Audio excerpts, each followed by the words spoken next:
وہ حضرت مہدی کی حکومت کو جمائیں گے اور قائم کریں گے۔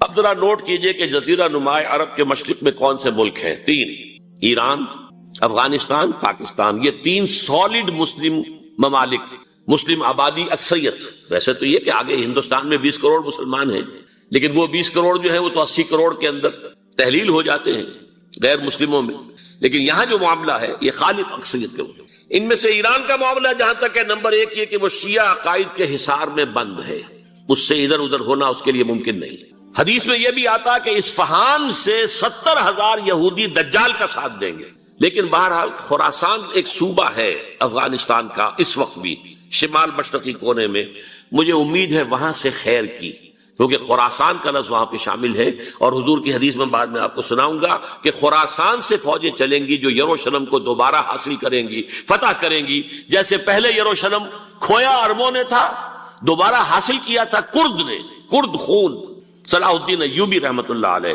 ایسے اب پھر عربوں نے کھویا ہے، لیکن لینے والے خراسان سے لشکر آئیں گے۔ یخرج من خراسان رایات سود لا يردها شيء حتى تنصب بإيلیا، خراسان کے علاقے سے کالے علم لے کر لشکر چلیں گے جن کے رخ کو کوئی موڑ نہیں سکے گا جب تک کہ وہ جا کر یروشلم میں نصب نہ ہو جائے۔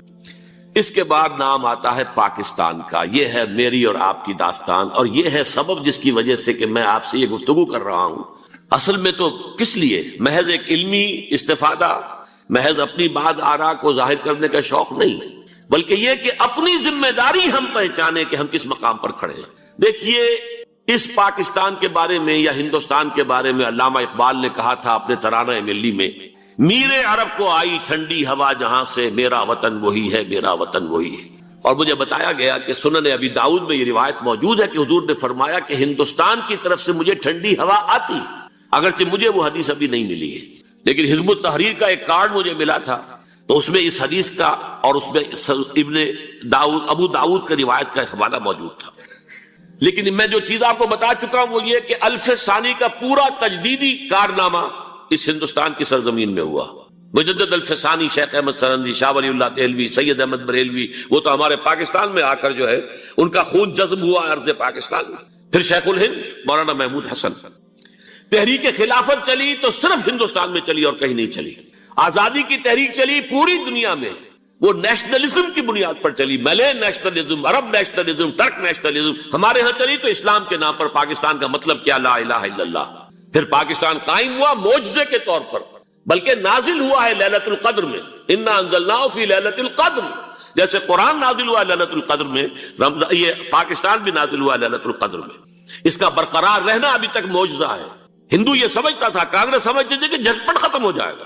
پھر یہ کہ اس کا قرارداد مقاصد کا پاس ہو جانا، مزید بھی اور اضافی دفعات دستور میں آ جانا، اب کمرشل انٹرسٹ کو ربا قرار دے کر حرام قرار دینا، یہ سارے لینڈ مارکس ہیں کہ جو اشارہ کر رہے ہیں کسی چیز کی طرف، معاملہ کدھر جا رہا ہے۔ پھر یہ کہ یہ جو 14ویں صدی کے مجدد تھے شیخ الہند، اس کے بعد سے کچھ ایسی شخصیتیں عظیم پیدا ہوئی ہیں ہند میں، جن کو میں سمجھتا ہوں کہ 14ویں صدی کے مجدد اور 15ویں صدی کے مجدد کے درمیان، یہ 15ویں صدی کے مجدد کی راہ کو سیدھا کرنے والے، جیسے کہ حضرت یحییٰ نے کہا تھا میں تو آنے والے کا راستہ سیدھا کر رہا ہوں حضرت عیسیٰ کے لیے، ایسے ہی 15ویں صدی کے لیے امام مہدی کے لیے راستہ صاف کرنے والے سب سے پہلے علامہ اقبال، جنہوں نے اسلام کا تصور دین کی حیثیت سے دوبارہ زندہ کیا ہے، ورنہ اسلام ایک مذہب کی شکل اختیار کر چکا تھا۔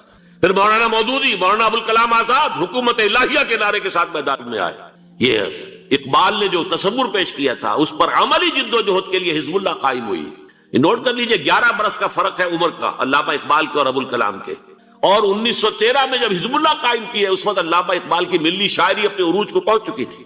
پھر یہ کہ علامہ اقبال کے بعد تعمیل جو ہے اس کام کی وہ ابوالکلام نے کی، لیکن روایتی علماء کی شدید مخالفت کی وجہ سے وہ بددل ہو کر چھوڑ گئے، کانگریس میں شامل ہو گئے، بساط جو ہے حزب اللہ کی انہوں نے لپیٹ دی۔ پھر مولانا مودودی آئے، انہوں نے وہ ڈور جو ہے اس کا سرا تھاما، جماعت اسلامی قائم کی حکومت الہیہ ہی کے قیام کے لیے، اگرچہ میرے نزدیک یہ کہ وہ انتخابی اور ایک قومی سیاست کی ایک جماعت بن کر پاکستان میں جو ہے دلدل میں پھنس گئی ہے۔ اب ہم اس کی کوشش کر رہے ہیں، تنظیم اسلامی اور یہ تحریک خلافت جس کے تحت یہ جلسہ ہو رہا ہے، یہ ساری چیزیں وہ ہیں کہ آپ کو سوائے پاکستان کے اور کہیں نہیں ملیں گی پوری دنیا میں۔ معلوم ہوتا ہے کہ پاکستان کو بہت بڑا رول پلے کرنا ہے اس میں. اور اس کے ساتھ اب جمع کر لیجئے افغانستان کی عمارت افغانستان، اسلامی عمارت افغانستان قائم ہو چکی ہے. یہ پچھلے 20 سالوں میں جو کچھ وہاں ہوتا رہا ہے اس سے پہلے تصور نہیں ہو سکتا تھا. علامہ اقبال کے فرزند بھی دیکھ کر آئے ہیں، تو اگرچہ وہ خود میں سمجھتا ہوں کہ خاصے انہیں آپ لبرل کہیں، آزاد خیال کہیں، لیکن اس درجے متاثر ہو کر آئے تھے کہ انہوں نے یہ کہا افغانستان میں جو میں نے حالات دیکھے ہیں کہ اگر 2-4 اور مسلمان ملکوں کے اندر یہ نظام قائم ہو جائے تو پوری دنیا مسلمان ہو جائے گی. یہ سب کچھ کیسے ہو رہا ہے؟ یہ آنے والے دور کی جھلکیاں ہیں. Coming events are casting their shadows before. یہ سب بتا رہے ہیں کہ پاکستان افغانستان کو مل کر اس میں کوئی عظیم رول پلے کرنا ہے. اور اس کے ضمن میں اب میں علامہ اقبال کے بارے میں آخری بات کہہ رہا ہوں. علامہ اقبال کے بارے میں عام یہ خیال ہے، انہوں نے اپنے خطبات میں مہدی کا اور نزول مسیح کا، حالانکہ میں کل پڑھ رہا تھا مولانا سعید احمد اکبر آبادی رحمۃ اللہ علیہ کا ایک مقالہ ان کا کہ علامہ اقبال نے ابن خلدون کے بارے میں یہ کہا ہے کہ مہدی کا اور نزول عیسیٰ کا دونوں کا انہوں نے انکار کیا ہے. حالانکہ ابن خلدون نے نزول عیسیٰ کا انکار نہیں کیا، صرف مہدی کا انکار کیا ہے. بہرحال علامہ اقبال نے خطبات میں انکار کیا ہے. لیکن یہ کہ اپنی شاعری کے اندر میں چیلنج کرتا ہوں کسی بڑے سے بڑے اقبال شناس کو، ان کا یہ شعر ذرا سنیے. خضر وقت از خلوت دشت حجاز آید بروں، کارواں زی وادی دور و دراز آید بروں. خضر وقت، امام وقت، رہنمائے وقت، قائد وقت، خلوت دشت حجاز، حجاز کی صحرا کی کسی خلوت گزینی سے نکل کر باہر آئیں گے. میں حیران ہوتا ہوں علامہ کے اس فکر پر اور اس مصرے پر. یہاں انہوں نے شیعہ اور سنی دونوں کے کانسیپٹ جمع کر دیے. شیعہ کا کانسیپٹ یہ چھپے ہوئے کسی غار میں وہاں سے برآمد ہوں گے، اور ہمارا کانسیپٹ میں ام سلمہ رضی اللہ تعالیٰ عنہ کی حدیث سنا چکا، چھپے ہوئے ہوں گے وہ وہاں پر، مدینے سے نکل کر آ کر مکے میں چھپ جائیں گے. اس خانہ جنگی کی حالت میں لوگ ان کی طرف دیکھ رہے ہوں گے، سوچتے ہوں گے انہیں میدان میں آنا چاہیے، کوئی پارٹ پلے کرنا چاہیے، امت کی رہنمائی کرنی چاہیے. لیکن وہ چھپیں گے، وہ کارے ہوں گے، وہ اس ذمہ داری کو قبول نہیں کرنا چاہیں گے، جا کے چھپ جائیں گے مکے میں. وہاں سے مکے والے انہیں نکالیں گے، اور وہ کارے ہوں گے، انہیں بالکل یہ پسند نہیں ہوگا کہ یہ ذمہ داری اٹھائیں. تو خضر وقت از خلوت دشت حجاز آیت بروں، کارواں زی وادی دور و دراز آیت بروں. کارواں جو چلے گا ان کی مدد کے لیے اس وادی دور و دراز، اس عظیم وادی دور و دراز، یہ وادی سندھ ہے. وادی سندھ جو ہے ہم سمجھتے ہیں کہ صرف یہ پاکستان اور پنجاب جو ہے یہ اس میں شامل ہے. سندھ اور پنجاب نہیں، افغانستان کا پورا مشرقی علاقہ اس میں شامل ہے. جیسے دریائے جہلم سندھ میں جا رہا ہے، جیسے دریائے گلگت سندھ میں آ کر ملتا ہے، جیسے دریائے چناب اور راوی اور جہلم اور یہ سب جا رہے ہیں اور آ رہے ہیں، اسی طرح دریائے کابل کہاں سے آ رہا ہے، دریائے گومل کہاں سے آ رہا ہے، ٹوچی کہاں سے آ رہا ہے. یہ سارا جو ہے ڈرین جو ہو رہا ہے، ایسٹرن جو ہے پارٹ آف افغانستان، یہ سب وادی ہے. اس وادی کے یہ 2 حصے ہیں. ایک حصہ جو ہے یہ ادھر پاکستان میں ہے، اور اسی وادی کا دوسرا حصہ جو ہے وہ افغانستان میں ہے. کارواں زی وادی دور و دراز آیت بروں، کارواں چلے گا یہاں سے. یخرج ناس من المشرق یؤتون للمہدی یعنی سلطان ہی، مشرق سے فوجیں چلیں گی کہ جو مہدی کی حکومت قائم کریں گی.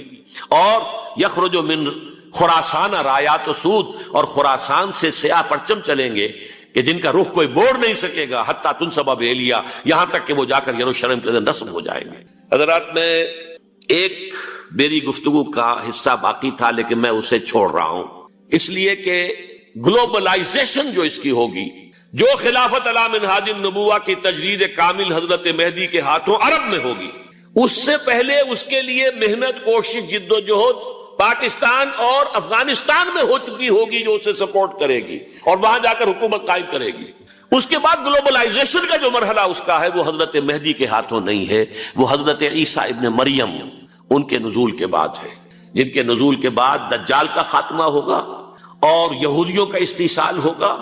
مسلمانوں پر بھی بڑی تکالیف عربوں پر آئیں گی، شدائد آئیں گے، لیکن یہ وہ میں حصہ ملتوی رکھتا ہوں کسی دوسری محفل اور کسی دوسری مجلس اور نشست پر.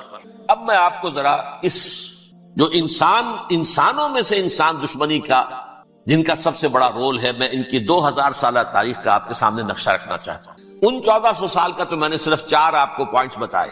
موسیٰ سے عیسیٰ تک 1400 برس علیہ السلام، 2 مرتبہ عروج، 2 مرتبہ زوال، اشیریوں کے ہاتھوں پٹوائی، بابلیوں کے ہاتھوں پٹانا، گریکس کے ہاتھوں مرمت، رومنس کے ہاتھوں مرمت.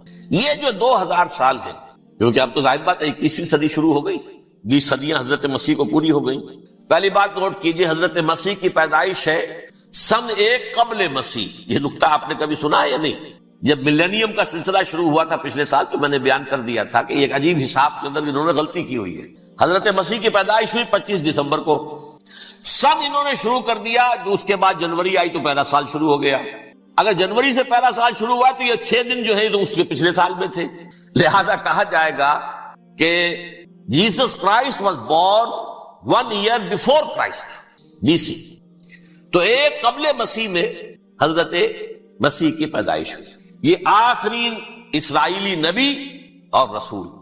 یہودی علماء کی مخالفت، دشمنی، سولی پر چڑھوا دینا میں بیان کر چکا ہوں۔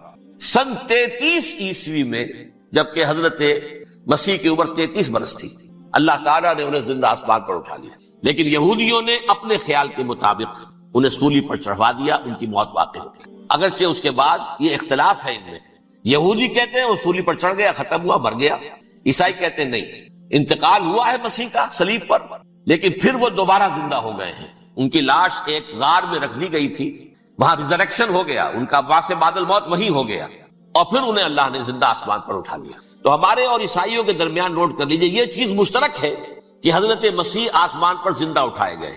فرق کیا ہے؟ وہ سمجھتے ہیں کہ سولی دیے گئے، سولی پر مرے، پھر زندہ ہوئے، پھر گئے۔ ہم سمجھتے ہیں کہ نہیں، وما صلبوہ وما قتلوہ، انہوں نے نہ صلیب دے سکے انہیں اور نہ انہیں قتل کر سکے، بل رفع اللہ الیہ، اللہ نے اٹھا لیا۔ پھر ہمارا اور یہ اس کا عیسائیوں کا ایک اور اتفاق ہے، سیکنڈ کمنگ آف جیسس، حضرت مسیح دوبارہ آئیں گے، یہ عیسائیوں کا بھی عقیدہ ہے اور ہمارا بھی۔ بہرحال تو جیسا کہ میں نے عرض کیا کہ اس وقت یہ عذاب استیصال، عذاب اکبر کے مستحق ہو چکے تھے، لیکن اللہ نے ان کی مدت دراز کی ہے، لیکن ان پر دنیاوی عذاب کا ایک کوڑا جو ہے اللہ تعالیٰ کی طرف سے اسی وقت برسا۔ دنیاوی عذاب دنیا میں رہتے ہوئے ختم نہیں کیا گیا۔ 37 برس بعد حضرت مسیح کے رفع سماوی کے 37 برس بعد سن 70 میں یہودیوں نے بغاوت کی رومیوں کے خلاف۔ رومی ٹائٹس جنرل تھا ایک، اس نے پھر جو حملہ کیا ہے، 1,33,000 یہودی ایک دن میں قتل کیا یروشلم میں، اور ہیکل سلیمانی گرا دیا۔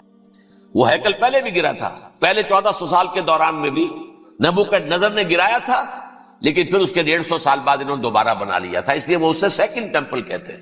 پہلا ٹیمپل جو حضرت سلیمان نے بنایا تھا، نبوکدنضر نے گرا دیا 587 قبل مسیح میں، پھر دوبارہ انہوں نے 150 سال کے بعد بنا لیا۔ وہ اس تاریخ کا حصہ ہے، میں نے جس کے بارے میں آپ کو تفصیل نہیں بتائی۔ اس میں یہ ہوا سن 70 میں وہ گرا دیا گیا، وہ آج تک گرا پڑا ہوا ہے۔ نمبر 2 یہ کہہ دیا گیا کہ یہودیوں اس ارض فلسطین سے نکل جاؤ، تم یہاں نہیں رہ سکتے۔ لہذا جس کا جہاں سینگ سمایا چلا گیا، یورپ میں چلے گئے، ایشیا میں آ گئے، عرب میں آ گئے، یہ 3 قبیلے جو رات بھی میں نے عرض کیا تھا، بنو قینقاع، بنو نذیر اور بنو قریظہ، یہ وہاں سے آ کے مدینے میں آباد ہو گئے۔ جس کا جہاں سینگ سمایا، افریقہ میں، ہندوستان میں، جہاں چلے گئے۔ ڈایاسپورا اسے کہتے ہیں، وہ آپ نوٹ کر لیجیے اس لفظ کو، ڈایاسپورا۔ ہمارا دور انتشار، جبکہ ہمیں ہماری اصل سرزمین تو فلسطین ہے، حضرت ابراہیم کا مسکن، حضرت اسحاق، حضرت یعقوب کا مسکن فلسطین، یہ ہے ہماری اصل جاگیر، یہ تو ہماری جدی پشتی جاگیر ہے، لیکن یہاں سے نکال دیے گئے سن 70 عیسوی میں، اور وہاں سے لے کے 1917 تک ان کا ڈایاسپورا جاری رہا۔ یہ دور انتشار۔ اس دور انتشار کے اب چند حصے ہیں جس کو میں چاہتا ہوں کہ آپ علیحدہ علیحدہ سمجھ لیں۔ دور انتشار کا جو پہلا جو ہے تقریباً 300 برس، رومی حکمران تھے، وہ یہودیوں کے بھی دشمن تھے اور عیسائیوں کے بھی دشمن تھے۔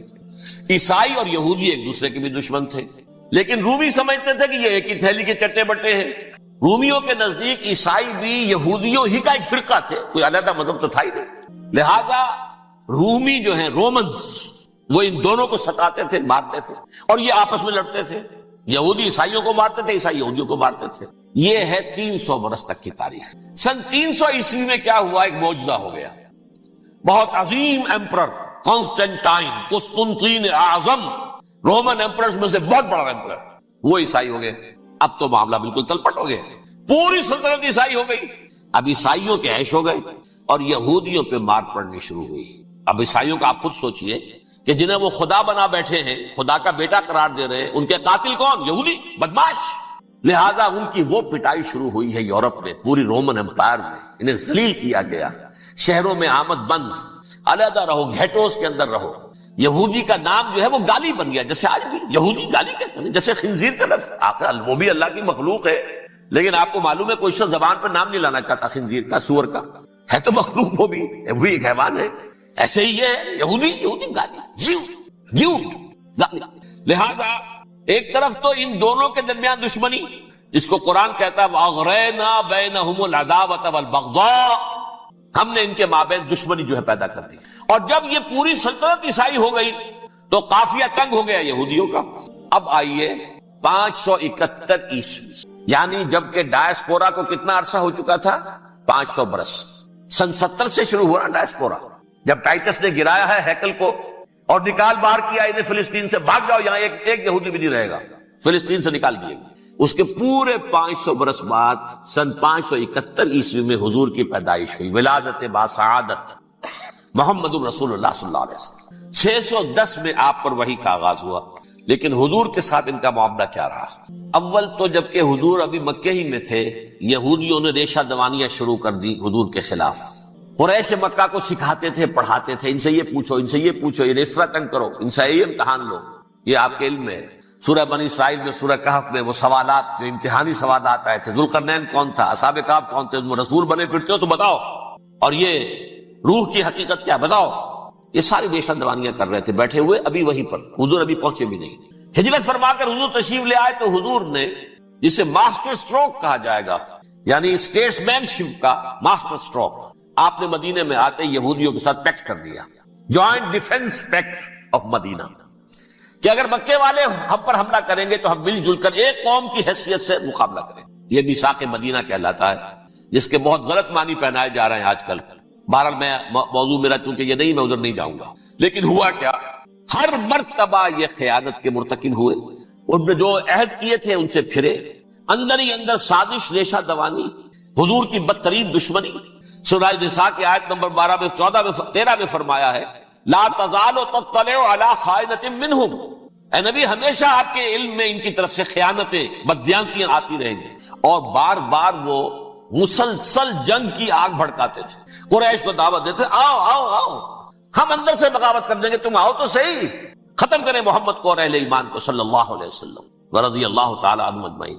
لیکن پھر جب وہ آتے تھے تو یہ دبک جاتے تھے، ان میں ہمت نہیں تھی، میدان کے مرد نہیں رہے تھے۔ یہ سورہ حشر میں ان کا نقشہ کھینچا گیا ہے، کھلے میدان میں مقابلے کی اس کے اندر صلاحیت ہی نہیں ہے، یہ تو فصیلوں کے پیچھے سے، جیسے عورتیں کہیں دیہات میں لڑائی ہوتی ہے تو مرد جو ہے گلیوں میں لڑتے ہیں، عورتیں اوپر سے پتھر پھینکتی ہیں، بس وہ کام یہ کر سکتے تھے، من ورائے جدر، فصیلوں کے پیچھے سے، جنگ میں میدان میں نہیں آ سکتے۔ بہرحال قرآن مجید میں ہے یہ، سورہ مائدہ کی آیت نمبر 64، کلما اوقدوا نارا للحرب اطفاها اللہ، اکثر و بیشتر مواقع پر تو یہ جب آگ بھڑکاتے تھے جنگ کی، اللہ اسے بجھا دیتا تھا، لیکن بہرحال اس کے باوجود جنگیں ہوئی، غزوہ بدر، غزوہ احد ہوئی کہ نہیں، یہ ساری اصل شرارت ہوئی، اور اس کے نتیجے میں حضور نے پھر ایک ایک کر کے 3 قبیلوں کو سزا دی۔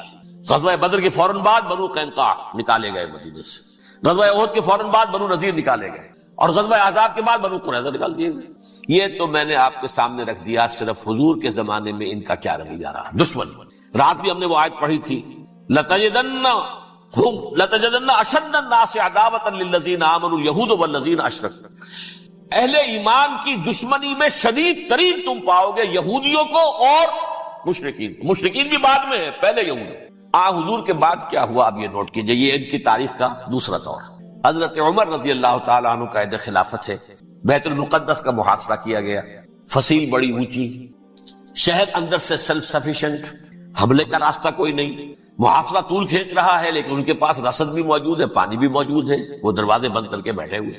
بالآخر اللہ تعالیٰ کی مشیت کا ظہور کیسے ہوا، ان کے کچھ علماء آئے فصیل پر، کہا دیکھو مسلمانوں، تم قیامت تک بھی یہاں پڑے رہو گے محاصرہ کر کے، ہمارا یہ شہر فتح نہیں ہوگا۔ ہاں ایک درویش بادشاہ کے ہاتھوں یہ شہر فتح ہونا ہے، لیکن تمہارے اندر ہمیں وہ نظر نہیں آ رہا۔ ابو عبیدہ بن الجراح رضی اللہ تعالی عنہ، امین هذه الامہ، ان کا فوراً ذہن گیا وہ درویش بادشاہ مدینے میں بیٹھا ہوا ہے، عمر رضی اللہ تعالی۔ اب ایک اور عمر بھی ہے جو قندھار میں بیٹھا ہے، نقشہ وہی ہے، سادگی کی حد تک نقشہ وہی، بالکل وہی، اپنی آنکھوں سے دیکھا ہے، وہی سادگی۔ عمر اول عمر ثانی تھے عمر بن عبدالعزیز. اب ایک اللہ کے فضل سے اللہ تعالیٰ ایدہ اللہ بنصرتہ، اللہ تعالیٰ ان کی نصرت فرمائے، دشمنوں کو ان کے مقابلے میں نیست و نابود کرے. انہوں نے ریکویسٹ بھیج دی کہ حضور تشریف لائیے، یہ شہر فتح ہو جائے گا. وہ ہے سفر تاریخی، اتنا طویل سفر، تقریباً 700 میل، ایک اونٹ، ایک خادم، ایک منزل پہ امیر المومنین اوپر بیٹھے، خادم آگے چل رہا ہے، اگلی منزل پہ خادم اوپر بیٹھا ہے، امیر المومنین آگے جا رہا ہے. اور جب پہنچے ہیں تو وہ باری تھی خادم کی، انہیں ہاتھ جوڑ دیا، حضور خدا کے لیے تم کیا کہیں گے لوگ، وہ میرا برا حال کر دیں گے، تمہیں شرم نہیں آئی؟ امیر المومنین پیدل آگے چل رہے ہیں نکیل پکڑ کر، اور تم بیٹھے ہو اوپر براجمان ہو. حضرت عمر فرمایا الدور دورک، نہیں باری تمہاری ہے، بیٹھ. اس حال میں پہنچے ہیں. اور پھر یہ کہ ابو عبیدہ بن الجراح آئے ہیں، استقبال کیا ہے تو دیکھا ہے اس حال میں چلے آ رہے ہیں. عمر نکیل پکڑے ہوئے چلے آ رہے ہیں، اور کہتے ہیں کہ کہیں کیچڑ ویچڑ تھا، جوتے خراب ہو گئے تھے، وہ بھی اتار کے ہاتھ میں پکڑے ہوئے، کپڑے تو تھے ہی پھٹے ہوئے. انہوں نے کہا بھی حضرت ابو عبیدہ نے، دیکھیے یہ بڑا متمدن ملک ہے، بڑا مہذب علاقہ ہے، یہ آپ ذرا حلیہ اپنا دوست فرما لیں تب جا کے پیش کروں، ہم آپ کو کریں گے. آپ نے فرمایا نحن قوم اعزنا اللہ بالاسلام، ہم وہ قوم ہیں جنہیں اللہ نے عزت دی ہے اسلام کے ذریعے سے، کپڑوں کے ذریعے سے نہیں، دولت کے ذریعے سے. اسی حال میں گئے ہیں، اوپر سے انہوں نے کھڑے ہو کر نشانیاں دیکھی ہیں، اپنی کتابیں کھولی، ہاں یہ وہی ہیں. اچھا لو جی سرنڈر، شہر تمہارے ہاتھ میں. خون کا ایک قطرہ نہیں بہا اور بیت المقدس فتح ہو. لیکن اس وقت حضرت عمر نے ایک نرمی یہ کی کہ یہودیوں کے لیے بھی اسے اوپن سٹی قرار دے دیا. یہ احسان عظیم حضرت عمر کا. اس سے پہلے یہودی آ ہی نہیں سکتا تھا، داخل ہی نہیں ہو سکتا تھا، وہاں وہ آ کر وزٹ نہیں کر سکتا تھا، زیارت نہیں کر سکتا تھا اپنے مقدس مقامات کی. حضرت عمر نے یوں سمجھیے کہ تقریباً 550 برس کے بعد ان کے لیے راستہ کھولا ہے کہ ہاں تم آ سکتے ہو، زیارت کر سکتے ہو. لیکن یہ عیسائیوں نے لکھوایا معاہدے کے اندر، انہیں یہاں آپ آباد ہونے کی اجازت نہیں دیں گے، لیکن کم وزٹ دی پلیسز، دیکھیں زیارتیں کریں اور جائیں. یہ معاہدہ حضرت عمر کا ہے رضی اللہ تعالی، جو پھر خلافت راشدہ کے بعد بنو امیہ نے بھی اس کو آرڈر کیا، بنو عباس نے کیا. پھر جو ہمارے یہ ترکوں میں اندر خلافت آئی تو ترک خلفاء نے بھی اس معاہدے کی پوری پابندی. فلسطین میں آ سکتے ہیں یہودی صرف زائرین کی حیثیت سے، وہاں آباد نہیں ہو سکتے. اب آئیے اگلا دور آیا حضرت عثمان کا دور خلافت. یہ ہے وہ وقت کہ اب یہود نے امت مسلمہ کی پیٹھ میں چھرا ٹھوکا. وہ کیسے؟ ایک یہودی عبداللہ ابن سبا اسلام کا لبادہ اوڑھ کر آ گیا، معاشرے کا جائزہ لے لیا. ان میں بنو ہاشم اور بنو امیہ میں جو پرانی کشاکش تھی اس کے کچھ نہ کچھ جراثیم باقی ہیں، اگر ان کو ذرا بھڑکا دے تو مسلمانوں میں انتشار پیدا ہوگا. کہا یہ عثمان کون ہے؟ یہ تو بنو امیہ میں سے ہے، یہ حق تو بنو ہاشم کا ہے، خلافت ان کے پاس ہونی چاہیے، محمد کے تو رشتہ دار وہ ہے صلی اللہ علیہ وسلم. عوام الناس کے اندر بات پھیلنی شروع ہوئی. پھر ایک بڑی سازش کے انداز میں حضرت عثمان کے خلاف پروپیگنڈا، حضرت عثمان کے جو عاملین تھے، گورنر تھے، ان کے خلاف پروپیگنڈا، اور ایسی ہوشیاری کرتے تھے کہ کوفے میں کوفے کے حاکم کے خلاف کچھ نہیں کہنا، اجی مصر میں یہ ہو رہا ہے، اجی شام میں یہ ہو رہا ہے، اجی یہ جو عثمان ہے وہ یہ کر رہا ہے، یہ ظلم ہو رہا ہے، یہ لوٹ مار ہو رہی ہے، یہ خیانتیں ہو رہی ہیں. اب نہ تو اس زمانے میں مینز آف کمیونیکیشن، کیسے تصدیق کریں؟ افواہیں تو آپ آج کراچی کے اندر شروع ہو جائے تو پتہ نہیں چل سکتا کسی کو کہ کیا اس میں صداقت ہے کیا جھوٹ ہے. اور بری بات جو ہے فطرت انسانی کی کمزوری ہے، وہ فوراً قبول کرتا ہے. کسی کے بارے میں اچھی بات ماننے کو تیار نہیں ہوتا، لیکن بری بات تو فوراً تیار ہے. بہرحال یہ فتنہ انہوں نے اٹھایا، حضرت علی کی الوہیت کا فتنہ اٹھایا، حضرت عثمان کے خلاف الفتنۃ الکبریٰ برپا کیا. حضرت عثمان شہید ہوئے. اس کے بعد 5 برس تک مسلمان ایک دوسرے کی گردنیں کاٹتے رہے، باہمی خانہ جنگی ہوئی. امت کو وہ زخم لگایا ہے جو آج تک جس سے خون رس رہا ہے. یہ شیعان عثمان اور شیعان علی تھے جو بعد میں پھر سنی اور شیعہ ہو، اور آج تک فتنہ کس نے جگایا؟ ایک عبداللہ ابن سبا یہودی اور اس کے کارندے، شیطان کا ایجنٹ، اور انسانوں میں سے بھی اس کے جو بھی حواریین تھے اور شیطانوں کے اندر سے بھی انہوں نے بھی اس آگ کو بڑھتا ہے. یہ آپ سوچ لیجئے کہ یہ کس نے وہ زخم لگایا؟ یہودی. اگلا دور آیا، خلافت راشدہ ختم ہوئی، بنو امیہ کا بھی دور کافی گزر گیا. طارق ابن زیاد 712 عیسوی میں حملہ کرتے ہیں اسپین پر. اسپین اس وقت عیسائیت کا بہت بڑا گڑھ، بڑے کٹر ترین عیسائی جو ہے وہ اسپین میں، لہذا یہودیوں کی وہاں بہت پٹائی ہوتی تھی، بہت پٹائی ہوتی. یہ میں بتا چکا ہوں، دشمنی تھی ان کی تو چلی آ رہی تھی عیسائیوں کے ہاتھوں یہودیوں کی. وہ تو سن 300 عیسوی سے ایمپرر کانسٹنٹائن کے بعد سے شروع ہو گئی تھی. اس حوالے سے یہودیوں نے اس وقت چالیکی یہ برتی کچھ راستے واسطے بتائے، کچھ مدد کی طارق ابن زیاد کی. طارق ابن زیاد نے انہیں اپنا محسن سمجھا. ہسپانیہ فتح ہو گیا تو یہودی چونکہ محسنین کی فہرست میں آ چکے تھے، انہیں بہت اقتدار نصیب کی، بڑی سپورٹ مسلمانوں نے دی. ان کے بڑے بڑے علماء جو ہیں اسی دور کے اندر پیدا ہوئے، بڑے بڑے تھنکرز ان کے اسی دور میں پیدا ہوئے. بن گوریون جو کہ ایک وزیر اعظم تھا اسرائیل کا، اس نے یہ لکھا ہے اپنی کتاب میں، Muslim Spain was the golden era of our diaspora. وہ ڈائسپورا جو 70 عیسوی سے شروع ہوا تھا اور 1917 عیسوی تک جاری رہا ہے، اس میں سے گولڈن ایرا ہمارا جو تھا وہ مسلم اسپین تھا. ہسپانیہ میں بیٹھ کر ہم نے عیش کیے. لیکن وہاں سے انہوں نے اور جو کچھ کیا، یہ تو داستان کے تو بہت سے گوشے ہیں، لیکن میں جس اسٹریٹ لائن میں چل رہا ہوں اس کے اعتبار سے ایک بات سمجھ لیجیے. وہاں بیٹھ کر انہوں نے اب عیسائیت کی پیٹھ میں چھرا گھونپا، پروٹیسٹنٹ مذہب پیدا کیا، تقسیم کر دیا.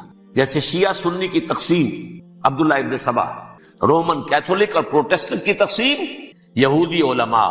ہوتا کیا تھا، ہسپانیہ کی یونیورسٹیاں ہیں، کارڈووا میں ہے، ٹولیڈو میں ہے، گریناڈا میں ہے، غرناطہ، قرطبہ، تولیتلا، اور وہاں آتے تھے لوگ. فرانس سے چلے آ رہے ہیں نوجوان پڑھنے کے لیے، جرمنی سے چلے آ رہے ہیں، اٹلی سے چلے آ رہے ہیں. 3 ہی ملک قریب ترین پڑھتے ہیں سینٹرل جو یورپ کے ہیں.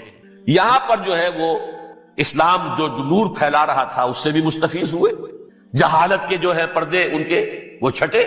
اس کے ساتھ ہی وہ یہودی وہاں ان کے اندر جو جراثیم داخل کر رہے تھے وہ اس عیسائیت کے خلاف بغاوت تھی جو اس وقت دنیا میں عیسائیت اس وقت تھی. پوپ کا راج تھا دنیا میں اس وقت. یورپ میں جو عیسائیت تھی اس میں ایک طرف بادشاہ تھے، لیکن بادشاہوں کی حیثیت وہاں پر یوں سمجھ لیجئے کٹ پتلیوں کی تھی. اصل قوت پوپ کے ہاتھ میں تھی. اور پوپ کو انہوں نے جیسے قرآن نے کہا اتخذوا احبارهم ورهبانهم اربابا من دون اللہ، کیونکہ سینٹ پال نے شریعت موسوی ساقط کر دی تھی تو اب شریعت تھی ہی نہیں. پوپ کو اختیار تھا جس چیز کو چاہے حلال قرار دے دے، جس چیز کو چاہے حرام قرار دے دے. اتخذوا احبارهم ورهبانهم اربابا من دون اللہ. انہوں نے کہا صاحب یہ پوپ کس بلا کا نام ہے، یہ بھی انسان ہے. بات تو ٹھیک تھی نا، اصل حیثیت تو کتاب کی ہونی چاہیے نا، ڈیوائن بک، دی ریویلڈ اسکرپچر. لہذا یہ کتاب ہر شخص پڑھ سکتا ہے. پوپ کے باپ کو جو ہے کوئی اس کے لیے پروپرائٹری رائٹس تو نہیں ہے کہ صرف پوپ پڑھ سکتا ہے یا پادری پڑھ سکتے ہیں. ہم بھی پڑھ سکتے ہیں، ہم بھی سمجھ سکتے ہیں. یہ باتیں تھی کہ جن کو بڑھا چڑھا کر بیان کر کے اور پوپ کا اقتدار ختم کرا دیا اور توجہ مرکوز کر دی بائبل کی طرف. اب بائبل میں بڑا حصہ تو اولڈ ٹیسٹامنٹ کا ہے. نتیجہ کیا ہوا، یہود کی عظمت پروٹیسٹنٹس کے نزدیک مسلم ہو گئی. اصل قوم تو یہ ہے، وہ دشمنی بدلی کہ نہیں بدلی. موسیٰ کے امتی یہ ہے، تورات موسیٰ کو دی گئی، ابراہیم کی نسل یہ ہے.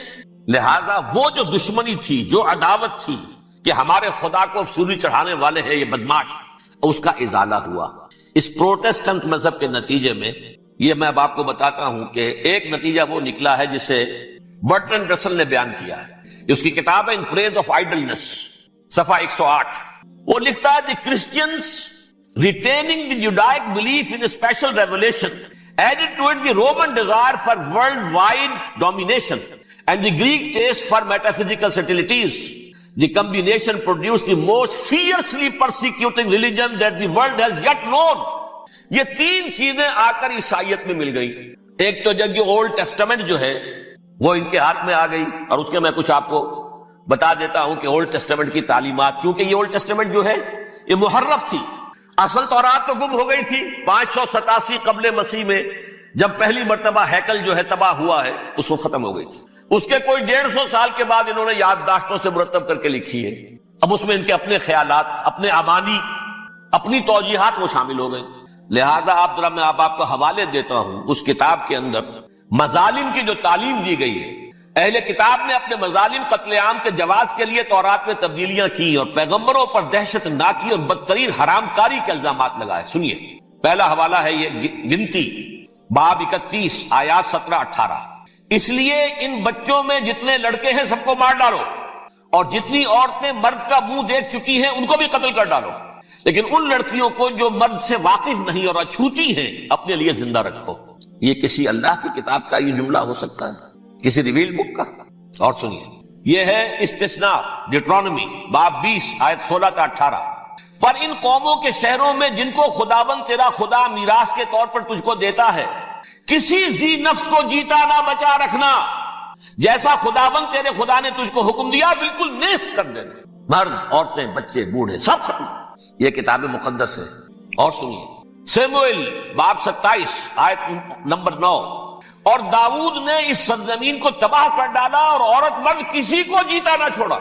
نمبر 4 ان سب آباد شہروں کو ماں، عورتوں اور بچوں کے بالکل نابود کر ڈالا. کتاب استثناء باب 3 آیت 6. یہ ہے جو کہہ رہا ہے برٹرنڈ رسل. کرسچینٹی میں آ کر یہ 3 چیزیں شامل ہو گئی. ایک تو یہ باربیرین یہ تعلیم جو ہے، اور یہ مذہب کے نام پہ تعلیم، یہ کتاب مقدس کی تعلیم.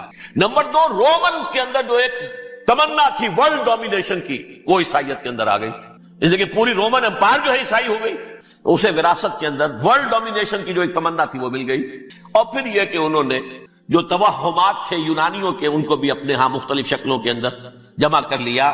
ان 3 چیزوں کا the combination produced the most fiercely persecuting religion that the world has yet known. اس کے نتیجے میں دنیا میں تاریخ انسانیت کے اندر جو بدترین خوخار ترین مذہب ہو سکتا ہے وہ شکل عیسائیت نے اختیار کی.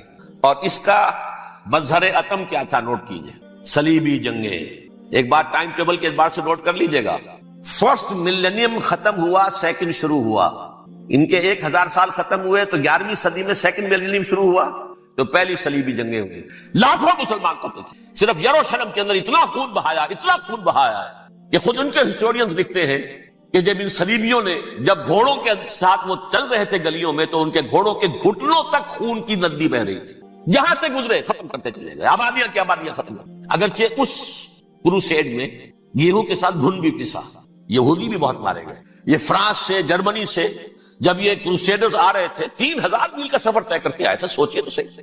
اربن ثانی پوپ جو تھا آگ لگا دی تھی اس نے پورے یورپ کے اندر.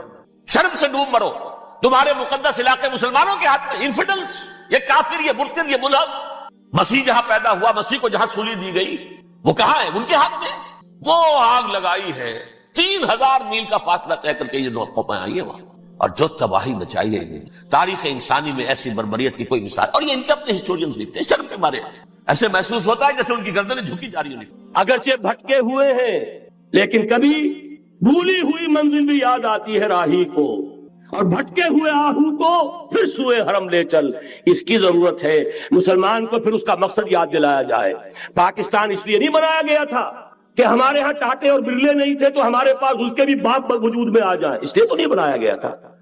پاکستان اس لیے نہیں بنایا گیا تھا کہ جاگیرداروں کی جاگیرداریاں محفوظ ہو جائیں. پاکستان اس لیے تو نہیں بنایا گیا تھا.